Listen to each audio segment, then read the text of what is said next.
السلام علیکم ورحمۃ اللہ وبرکاتہ۔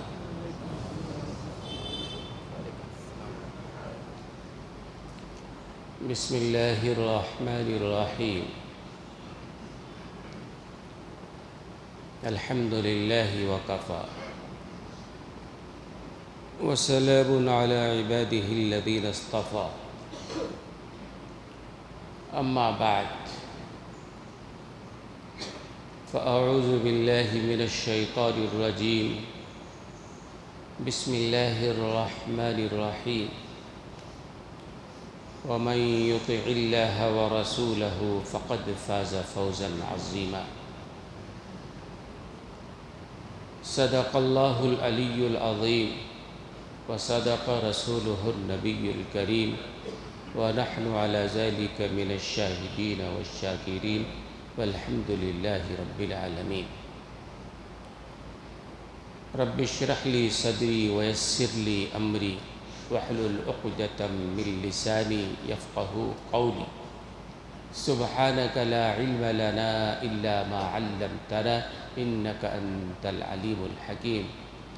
اللہم رب زدنی علما، اللہم انا نسألک علما نافعا، اللہم جنبنا الفواحش والمعاصی والخطایا والزلل ما ظہر منها وما بطن۔ محترم حاضرین کرام، شیخ عبدالقادر جیلانی رحمۃ اللہ علیہ پیران پیر ہیں، ولیوں کے ولی ہیں، بڑا مقام و مرتبہ ہے۔ حضرت کا ایک قول آج نقل کرنا چاہتا ہوں۔ حضرت شیخ عبدالقادر جیلانی رحمۃ اللہ علیہ اپنی کتاب فتوح الغیب، ان کی مشہور کتاب ہے، اس کے پہلے مقالے میں ہی حضرت نے لکھا ہے کہ ہر مومن کو 3 کام کرنا چاہیے زندگی میں، ہمیشہ 3 کام کرنا چاہیے۔ اس کا فائدہ کیا ہوگا؟ دنیا بھی پرسکون رہے گی اور آخرت میں بھی کامیابی ملے گی۔ ہم سب لوگ کریں گے نا انشاءاللہ۔ یہ دنیا تو ویسے بھی جانے والی ہے، دنیا میں کوئی ہمیشہ رہنے کے لیے نہیں آیا ہے۔ اللہ کے رسول صلی اللہ علیہ وسلم نے فرمایا ما لی ولی الدنیا، مجھے دنیا سے کیا لینا ہے؟ دنیا ضرورت ہے، آخرت مقصد ہے۔ مرنا ہے، ہم سب کو مرنا ہے۔ جتنی زندگی جی لیں آپ، مرنا تو ہے نا۔ حضرت نوح علیہ السلام 950 سال ان کی تبلیغ کی زندگی ہے، تو یقیناً اور جوڑ لیجئے 100-150 سال۔ اتنی عمر انہوں نے پائی، 1000 سال۔ اور جب جبریل امی آئے روح قبض کرنے کے لیے، تو حضرت جبریل امی نے حضرت نوح علیہ السلام سے پوچھا کہ حضرت کیسا لگ رہا ہے؟ آپ نے 1000 سال دنیا میں وقت گزارا ہے، اب اللہ کے پاس جا رہے ہو نا، کیسا لگ رہا ہے؟ تو حضرت نوح علیہ السلام نے فرمایا بھئی مجھے تو ایسا لگ رہا ہے ایک بڑا گھر ہے، ایک دروازے سے داخل ہوا تھا، دوسرے دروازے پہ تم مل گئے ہو۔ 1000 سال جینے والا نبی یہ کہہ رہا ہے۔ اب تو کوئی 1000 سال جیتا بھی نہیں نا۔ 1000 سال زندگی اللہ نے دی ہے۔ فرماتے ہیں کہ ایک بڑا گھر ہے، ایک دروازے سے داخل ہوا تھا، دنیا میں آئے تھے، دوسرے دروازے پہ تم آ گئے لینے کے لیے۔ دنیا مقصد نہیں ہے۔ ہاں دنیا ضرورت ضرور ہے، ہر آدمی کے لیے کپڑا ضروری ہے، گھر ضروری ہے، کھانا ضروری ہے، لیکن مقصد نہیں ہے۔ ایک آدمی ٹرین میں سفر کرتا ہے، بہترین ٹرین ہے، خوبصورت ہے، لیکن اس سے دل تو نہیں لگا لیتا ہے نا۔ جہاں جانا ہے منزل پہ اتر گیا، بات ختم۔ ٹرین خوبصورت ہوا کرے۔ پلین پہ گئے، بڑی اچھی کمپنی ہے، بہت بہترین پلین ہے، سب کچھ ہے، آدمی اسی میں تو دل نہیں لگاتا نا۔ بھئی سفر کرنے کا ذریعہ تھا، سفر کر لیا، بات ختم ہو گئی۔ ایسی ہی دنیا ہے۔ یہ دنیا اللہ نے اصل میں آخرت تک پہنچنے کے لیے امتحان کے طور پر بنایا ہے۔ اللہ نے امتحان کے لیے بنایا ہے کہ دیکھیں بندہ کیا کرتا ہے، ہمارے حکموں پہ کتنا چلتا ہے، اور جو اللہ کے حکم کو مان کر اللہ کے پاس جائے گا، ظاہر سی بات ہے اس کی آخرت کامیاب ہوگی، اور اللہ کو ماننے والے کی دنیا بھی کامیاب ہوتی ہے۔ ایک کتاب ہے تاریخ اسلام، علامہ ذہبی نے لکھی ہے، اور علامہ ذہبی نے جب سے دنیا ہے وہاں سے لے کر اپنے زمانے تک کے تاریخ کو لکھا ہے۔ وہ عربی زبان میں ہے، اس کا ترجمہ اردو میں بھی ہو گیا ہے، 50 پر 1 جلدوں میں ہے، تاریخ لکھی ہے، بہترین تاریخ ہے۔ اس میں ایک واقعہ لکھا ہے، آپ نے پہلے بھی سنا ہوگا، لیکن عبرت کی نگاہ سے سنیں، کہ بنو امیہ کا خلیفہ بادشاہ جو تھا عبد الملک، بڑے جاہ و جلال کا بادشاہ تھا۔ اللہ نے دولت دی تھی، طاقت دی تھی، حکومت دی تھی، بادشاہت دی تھی، بہت سارے لوگ آگے پیچھے کرنے والے تھے، بڑے جاہ و جلال کا بادشاہ تھا۔ کون؟ عبد الملک۔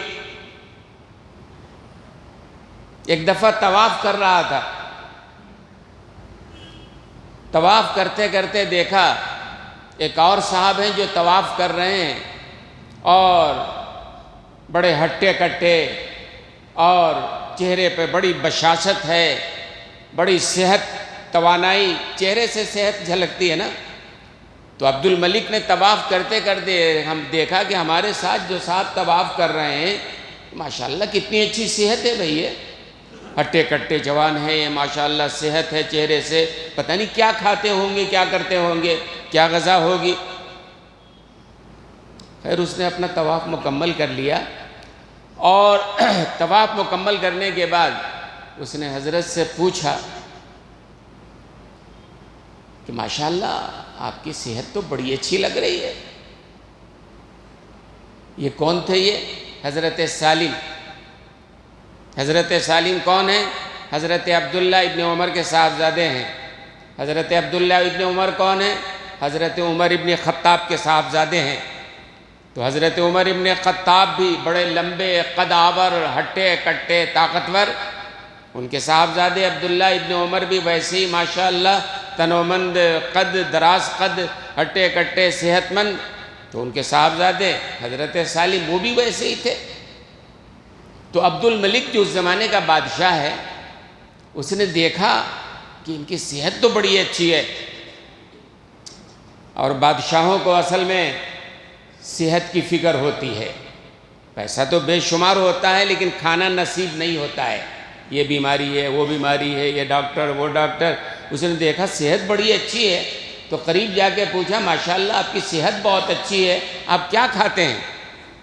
یعنی صحت بنانے کی فکر ہے، پوچھیں حضرت کھاتے کیا ہیں جو ان کی صحت اتنی اچھی ہے؟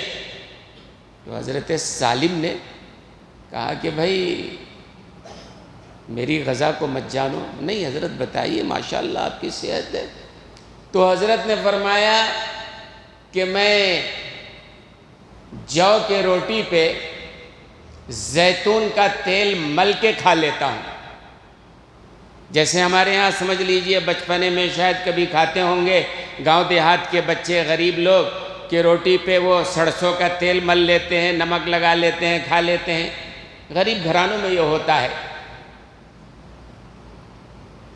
جن کو بخشی ہے نان جویں، انہیں بازو حیدر بھی عطا کر۔ جنہیں یہ چیزیں کھانے کو ملتی ہے اللہ ان کو صحت بھی عطا فرماتے ہیں۔ تو حضرت سالم نے کہا کہ بھائی میں تو روٹی کے اوپر زیتون کا تیل مل لیتا ہوں، کھا لیتا ہوں، یہ میری غذا ہے۔ عبد الملک بادشاہ سمجھ میں بات نہیں آئی کہ میں تو یہ غذا وہ غذا، یہ مرغن وہ خمیرہ فلاں کیا کیا نہیں کھاتا ہوں، لیکن ماشاءاللہ ان کی صحت۔ جبکہ روٹی پر زیتون کا تیل مل کے کھانا ہر ایک کے بس کی بات نہیں ہے۔ حضرت فرمائے میری غذا یہی ہے، میں یہی کھاتا ہوں۔ اس کے سمجھ میں بات نہیں آئی کہ حضرت کیا فرما رہے ہیں، تو پوچھا عبد الملک نے حضرت ہمیشہ یہی؟ فرمایا کہ ہمیشہ یہی۔ کیسے کھا لیتے ہیں آپ؟ کہا میں طریقہ بتاتا ہوں، کبھی کبھی میرے بھی گلے میں پھنسنے لگتی ہے۔ روزانہ ایک ہی غذا آدمی کھائے تو گلے میں پھنسنے لگتی ہے، جی نہیں چاہتا ہے۔ بریانی کھاؤ تو بھی وہی مسئلہ ہے، وہ تو بیچارے روٹی اور زیتون کا تیل مل کے کھاتے تھے۔ بادشاہ کے سمجھ میں بات نہیں آئی، پوچھا کہ کیسے کھاتے ہیں؟ کہا بات تو وہی ہے کہ کبھی کبھی میرے بھی گلے میں اٹکنے لگتی ہے۔ پھر کیا کرتے ہیں؟ فرمایا 3-4 روز کھانا چھوڑ دیتا ہوں، خود بخود اندر جانے لگتی ہے۔ بھوک لگتی ہے نا تو آدمی کو پھر آگے مرغن نہیں دکھتا ہے، بھوک کے وقت آدمی کو جو مل جائے سب کھا لیتا ہے۔ کبھی کبھی یہ روغن زیتون اور یہ روٹی جو ہے اٹکنے لگتی ہے، کھانے کو جی نہیں چاہتا ہے، تو میں کیا کرتا ہوں 2-3 دن کھانا چھوڑ دیتا ہوں، روزہ رکھ لیتا ہوں۔ کھانا چھوڑ دیا، اب ضرورت تو ہے نا، بھوک لگی ہے، بھوک جب لگی ہو تو سوکھی روٹی بھی اچھی لگتی ہے۔ میرے صحت کا راز یہ ہے کہ میں روٹی اور زیتون کا تیل اور کھانے کو جینا چاہا، 2-3 دن کھانا چھوڑ دیا، سارا مسئلہ حل ہو جاتا ہے۔ عبد الملک نے سوچا عالم آدمی ہیں، پوچھا تھا ساتھیوں سے کون ہے، تو کہا ان کے ساتھیوں نے کہ آپ نہیں جانتے، یہ تو بہت بڑے عالم ہیں اور مدینے کے فقہائے 7 میں شامل ہیں۔ یہ 7 بڑے جو فقہائے مدینے میں، اس کے یہ ایک فقیہ ہیں، فقہائے 7 میں شامل ہیں، اور حضرت عبداللہ ابن عمر کے صاحبزادے ہیں، حضرت عمر ابن خطاب کے پوتے ہیں، آپ نہیں جانتے ہیں۔ حالانکہ وہ جانتا تھا، انجان کر رہا تھا۔ تو یہ وہ ہیں بہرحال۔ تو عبد الملک نے سمجھا کہ بھئی یہ روٹی اور زیتون کا تیل کون کھائے گا؟ جس کے گھر میں کھانا نہیں ہوگا وہی کھائے گا نا۔ بھئی اچھا کھانا ہو تو اچھا کھانا چھوڑ کے کچھ تھوڑی کچھ سوکھی روٹی کھائے گا۔ تو عبد الملک نے سمجھا عالم آدمی ہیں، غریب آدمی ہیں، کھانا نہیں ہوگا، اس لیے یہ روٹی اور زیتون کا تیل کھا لیتے ہیں۔ عام طور سے لوگوں کا تصور یہی ہے نا، مالدار اپنے مال میں مست ہیں، ماشاءاللہ میرے پاس مالدار ہے، وہ بنگلہ ہے، وہ کار ہے، وہ دکان ہے، وہ فیکٹری ہے، یہ کپڑا ہے، کر و فر ہے، شادی بیاہ میں ان کی شان آن بان دیکھیے۔ عالموں کے بارے میں تصور یہی ہے۔ اور میں نے بتایا تھا کسی شخص نے حکیم الامت رحمۃ اللہ علیہ سے پوچھ بھی لیا، حضرت کیا وجہ ہے کہ علماء اکثر غریب ہوتے ہیں؟ حضرت نے 2 جواب دیا تھا۔ فرمایا کہ ایک وجہ تو یہ ہے کہ علماء چونکہ انبیاء کے وارث ہیں، اور انبیاء میں اکثر انبیاء جو ہیں وہ غریب ہیں، اور علماء انبیاء کے وارث ہیں، اس لیے وراثت کے طور پر اللہ نے ان کو بھی غربت میں رکھا ہے۔ دین کا کام غریب ہی کرتا ہے۔ اور دوسری وجہ حکیم الامت رحمۃ اللہ علیہ نے فرمایا چونکہ علماء کا کام کہاں ہے بھائی؟ علماء یا تو مدرسے میں ہوں گے یا مسجد میں ہوں گے، یہی تو کام ان کا ہے نا، مسجد یا مدرسے میں ہوں گے، اور مسجد مدرسے میں ان کی تنخواہ اتنی رکھی گئی ہے کہ مالدار ہونے کا سوال تو مشکل سے گھر چلانا ہی مشکل ہو جاتا ہے۔ بھئی 15-20 ہزار میں آج سارے لوگ پیسے والے ہیں، 15-20 ہزار کی وہ حیثیت ہوتی ہے۔ میں یہ تقریر نہیں کر رہا ہوں کہ آپ تنخواہ بڑھا دیجئے، میں اسی لیے نہیں کہہ رہا ہوں، یہاں ذمہ دار ہیں بھی نہیں، میں ان کی بات سنا رہا ہوں کہ کیوں علماء غریب ہیں۔ وجہ یہی ہے کہ مدارس میں اتنی تنخواہ دی جاتی ہے، مساجد میں اتنی دی جاتی ہے کہ ان کا گھر چلنا مشکل ہوتا ہے بیچاروں کا، مالدار کہاں سے ہو جائیں گے؟ ہاں، جن علماء نے ان مدارس مساجد کے علاوہ یا ساتھ میں انہوں نے کچھ تجارت کا طریقہ اختیار کیا، بلا شبہ اللہ نے اس میں برکت رکھا ہے اور ان کے پاس پیسے ہیں، لیکن عام طور سے علماء غریب ہیں۔ تو عبد الملک بادشاہ نے سوچا کہ حضرت عالم ہیں، فقہائے سبا میں ہیں، غریب ہیں، تو اس نے کہا حضرت اگر آپ فرمائیے تو میں آپ کے کوئی کام آ سکوں تو میرے لیے بڑے سعادت کی بات ہوگی، حضرت عمر کے پوتے ہیں، بڑے سعادت کی بات ہوگی۔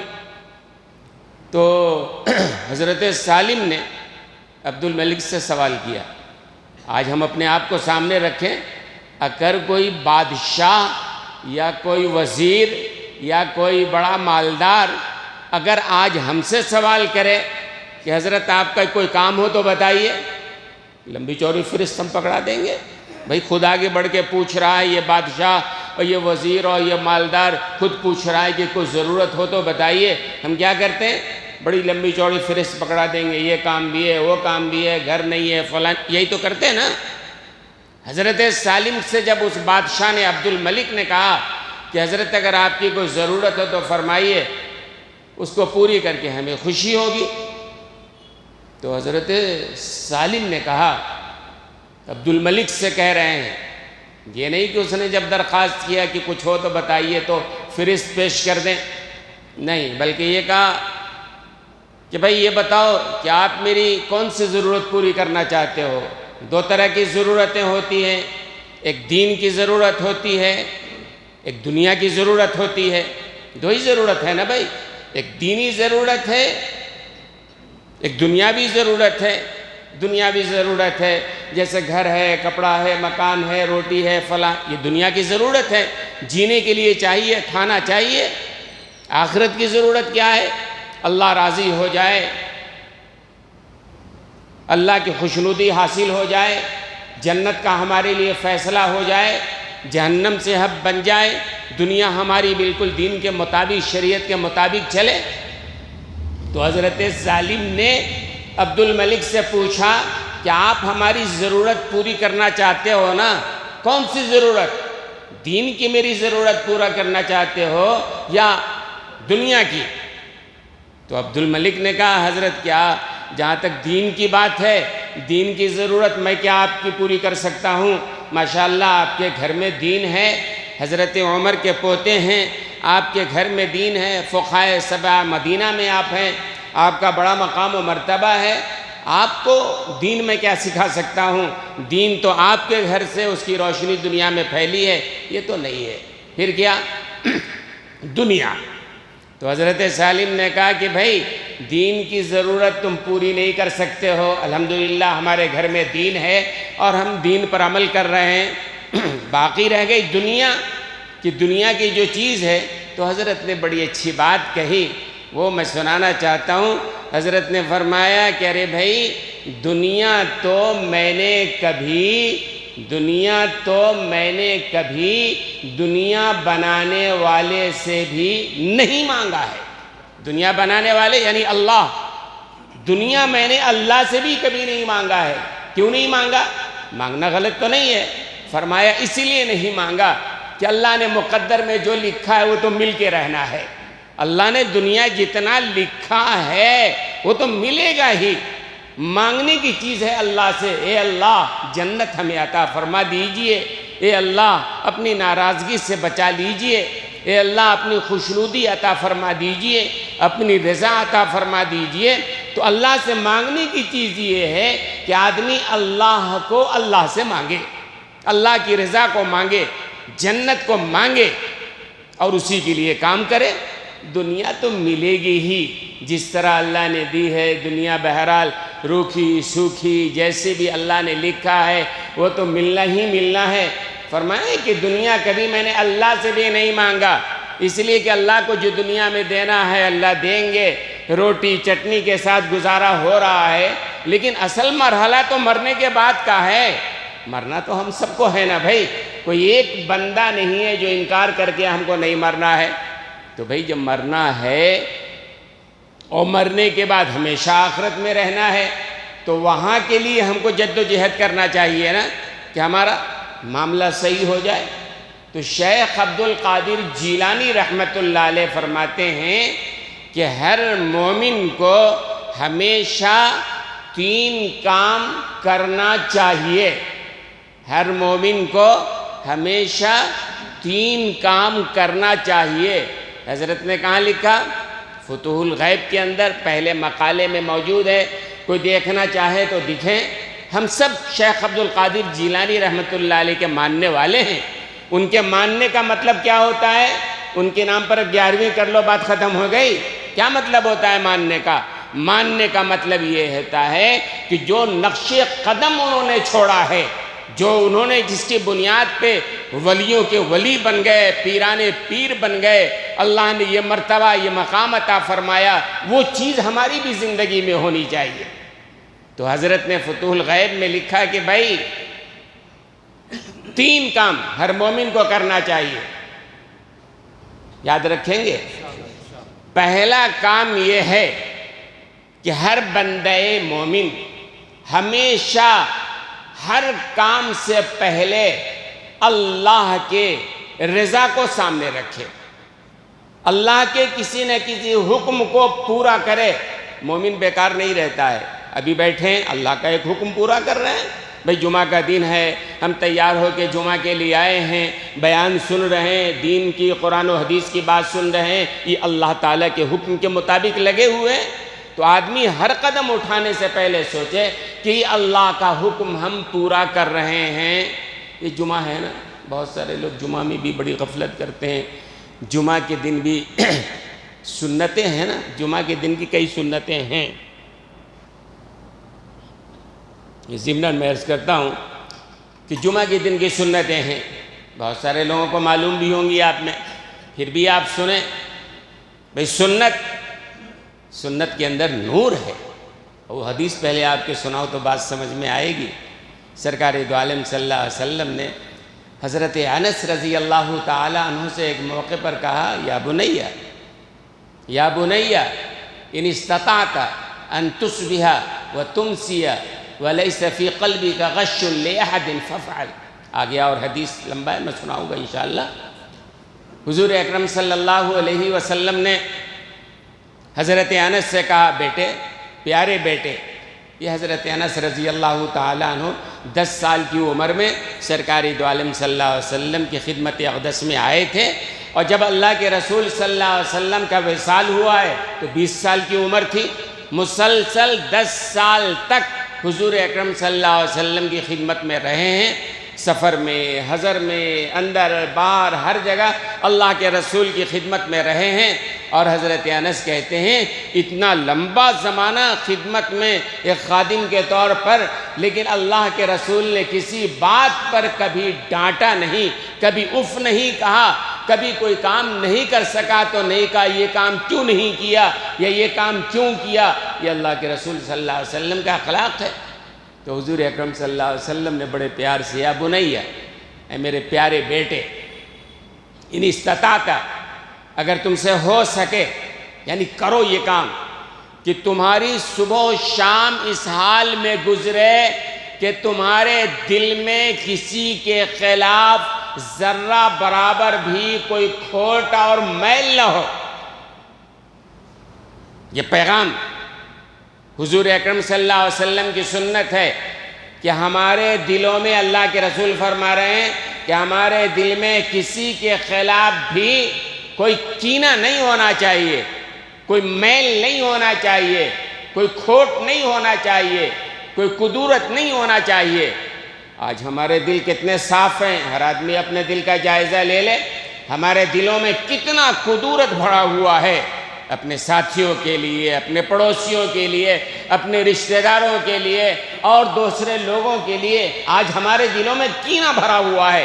اللہ کے رسول کی سنت عمل کریں گے اس میں انشاءاللہ۔ دل کو پاک کرو۔ سرکار فرما رہے ہیں بیٹے، صبح و شام تمہارا اس حال میں گزرے کہ تمہارے دل میں کسی کے خلاف کوئی کدورت نہ ہو، اپنے دل کو صاف رکھنا۔ اور آگے اللہ کے رسول نے فرمایا، یا بنی ذالک من سنتی، میرے پیارے بیٹے یہ میری سنت ہے، یہ دل کو صاف رکھنا میری سنت ہے، دل میں کدورت نہ ہونا میری سنت ہے، میرے دل میں میل نہ رکھنا کسی کے خلاف میری سنت ہے۔ اور ظاہر ہے جو اللہ کے رسول کی سنت ہے تو آپ کی امتی کو تو سنت پر عمل کرنا چاہیے نا۔ تو اللہ کے رسول نے کیا فرمایا؟ بیٹے یہ میری سنت ہے، میرا طریقہ ہے۔ اور آگے اللہ کے رسول نے فرمایا من احب سنتی فقد احبنی، جس نے میری سنت سے پیار کیا، جو میری سنت پر چلے گا، وہی اصل میں مجھ سے محبت کرنے والا ہے۔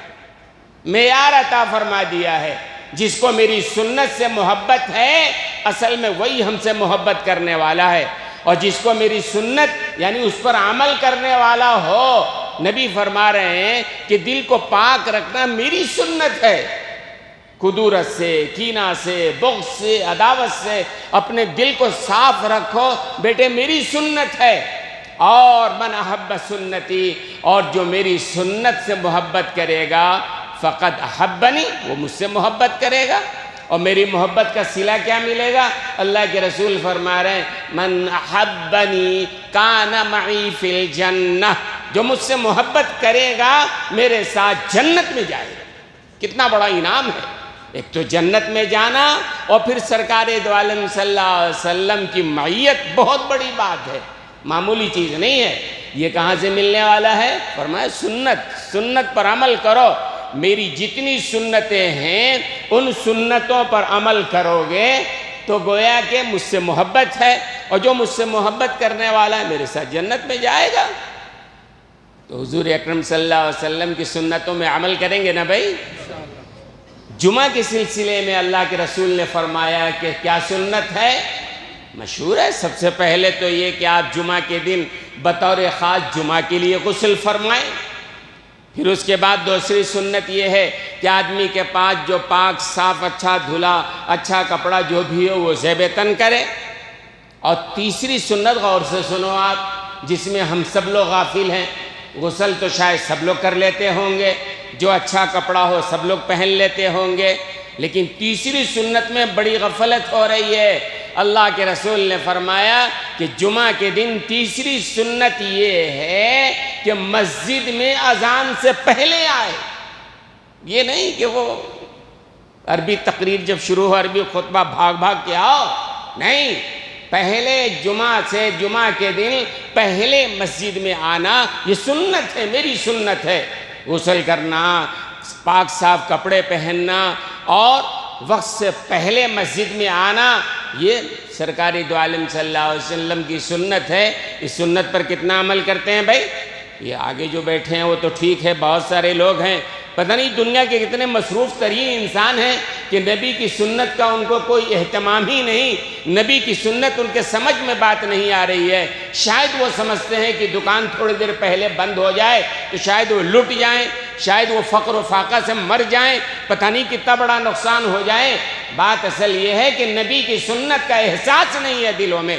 اگر نبی کی سنت کا احساس ہوتا تو نبی کا یہ حکم ہے کہ جمعہ کے دن پہلے مسجد میں آنا۔ ایسی یہ ہے، یہ بھی سنت غور سے سنو کہ یہ فرمایا کہ جب مسجد آؤ اور مسجد میں اگر لوگ بیٹھے ہوئے ہیں تو پھر لوگوں کے کندھوں پر سے گزرتے ہوئے آگے جانا میری سنت کے خلاف ہے۔ میری سنت یہ ہے کہ تم جہاں آئے، جہاں جگہ ملے وہیں بیٹھ جاؤ۔ کئی لوگ ہیں وہاں کھڑے رہتے ہیں، کتنی بار میں نے کہا ہے عربی خطبے کے وقت بھی کھڑے رہتے ہیں، کیسے لوگ ہیں؟ ارے بھائی بیٹھ جاؤ جہاں جگہ مل رہی ہے، نئی جگہ ہے اوپر چلے جاؤ، جہاں جگہ ہے وہاں جاؤ، اور پہلے آؤ تو کھڑے ہونے کی ضرورت نہیں پیش آئے گی۔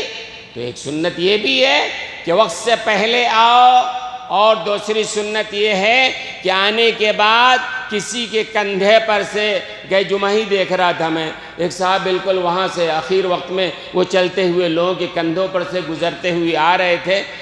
ظاہر سی بات ہے، بہت ہی غلط بات ہے، لوگوں کو ایذا اور تکلیف پہنچانا ہے، سنت کے خلاف ہے، تو یہ کام۔ اور پھر جمعہ کے دن کی ایک سنت یہ بھی ہے، کیا سنت ہے؟ سورہ کہف کا پڑھنا بڑی فضیلت ہے۔ سورہ کہف اگر کوئی آدمی ہر جمعہ کو تلاوت کرتا ہے، اس کی بڑی فضیلت ہے۔ وہ دجال کا فتنہ آنے والا ہے، اور اتنا بڑا فتنہ ہے کہ اللہ کے رسول نے اس سے پناہ مانگا ہے، اللہم انا نعوذ بک من فتنۃ المسیح الدجال۔ اللہ کے نبی نے اپنے دعاؤں میں دجال کے فتنے سے پناہ مانگا ہے، اور علماء کہتے ہیں احادیث کے اعتبار سے ان قریب وہ زمانہ ہے جب وہ دجال آنے والا ہے. دجال سے بھی بچنا ہو تو سورہ کہف ہر جمعہ کو جو تلاوت کرے گا اس سے اللہ تعالیٰ اس کو محفوظ فرمائیں گے. بھئی جمعہ کے دن پہلے آ کر سورہ کہف کی تلاوت کرو. اور ایسے ہی ایک سنت یہ بھی ہے کہ جمعہ کے دن زیادہ سے زیادہ نبی پر درود پڑھا کرو. زیادہ سے زیادہ درود پڑھو صلی اللہ علیہ وآلہ وسلم. پورا لمبا درود بھی ہے، چھوٹا درود بھی ہے، کم سے کم صلی اللہ علیہ وآلہ وسلم. تو درود پڑھنا چاہیے. درود کے بڑے فضائل ہیں، خاص طور پر جمعہ کے دن اس کی بڑی فضیلت ہے. تو یہ سب کام جو ہے جمعہ کے دن کا کام جو سنت ہے آج ہماری زندگی میں نہیں ہے. سنت کی کوئی اہمیت ہماری نگاہ میں نہیں ہے. اور اگر ظاہر سی بات ہے نبی کی اہمیت ہے تو نبی کے طریقے کی اہمیت بھی ہونی چاہیے. نبی کے سنت کا طریقہ اور ان کی زندگی. اور ظاہر سی بات ہے ایک مومن کی زندگی میں تو اللہ اور اس کے رسول سے بڑھ کے کسی اور کے لیے محبت کا محور نہیں ہو سکتا نا. سب سے بڑا مثال دیا صحابہ نے، مثال دیا. اور صحابہ نے کیسی مثال دی، اللہ اکبر. وہ وقت بھی شاید ہونے جا رہا ہے. مثال دیا صحابہ نے جنگ احد میں جب پاسا پلٹ گیا تھا اور بہت سارے صحابہ بھی شہید ہوئے تھے اس میں جنگ احد میں. اور اللہ کے رسول صلی اللہ علیہ وسلم کے دندان مبارک بھی شہید ہوئے تھے اور خود کی مغفر کی کڑیاں بھی آپ کے چہرے انور میں چبھ گئی تھی. اور مدینے میں یہ خبر آئی کہ اللہ کے رسول شہید کر دیے گئے ہیں. ظاہر سی بات ہے مدینے کے اندر جو عورتیں تھیں، جو بچے تھے، جو لوگ تھے، کوہرام مچ گیا کہ سرکار دو عالم صلی اللہ علیہ وسلم شہید ہو گئے. لوگ نکلے اپنے گھروں سے کہ اللہ کے رسول شہید ہو گئے. کہتے ہیں ایک ضعیف خاتون اپنی سواری پہ، اونٹ کی سواری ہے، سوار ہو کے وہ جا رہی ہیں جنگ میدان احد کی طرف کہ پوچھیں اللہ کے رسول کیسے ہیں. راستے میں ایک صاحب ملے کہ ماں بالو محمد صلی اللہ علیہ وسلم، محمد صلی اللہ علیہ وسلم کا کیا حال ہے؟ انہوں نے کہا پتہ نہیں، مجھے معلوم نہیں، ہاں البتہ تمہارے بیٹے کی لاش ہم نے فلاں جگہ دیکھا ہے. وہ ضعیفہ خاتون کوئی ٹس سے مس نہیں ہوئی. سرکار کی محبت اتنے دل میں تھی، سن لیا کہ بیٹا شہید ہو گیا، کوئی فکر نہیں ہے. پھر آگے بڑھی کوئی اور ملے، پوچھا ماں بالو محمد، سرکار کہاں ہیں، کیسے ہیں؟ انہوں نے کہا مجھے پتہ نہیں ہے، افراتفری کا عالم تھا. ہاں البتہ فلاں جگہ تمہارے بھائی کی ہم نے لاش دیکھی ہے. کوئی فرق نہیں ہوا، آگے بڑھی. پھر کوئی اور ملے، پوچھا کہ بھائی کیا ہے، کیا ماں بالو محمد؟ انہوں نے کہا مجھے پتہ نہیں ہے، البتہ تمہارے شوہر شہید ہو گئے ہیں یہ پتہ ہے. بھائی کا، بیٹے کا، شوہر کا، باپ کا بھی سب کی خبر آ رہی ہے. لیکن کسی کہنے والے شاعر نے کہا نہ شوہر کا، نہ بھائی کا، نہ بیٹے کا خیال آیا. نہ شوہر کا، نہ بھائی کا، نہ بیٹے کا خیال آیا. رسول اللہ کیسے ہیں لب پر یہی سوال آیا.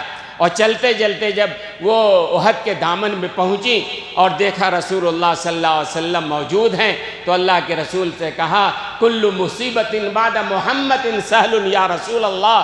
ہر مصیبت آپ کے بعد آسان ہے. آپ زندہ ہیں؟ تو فرمایا نظر آیا کہ ہاں جلوہ فگن طور تجلی ہے، یعنی سرکار زندہ موجود ہیں.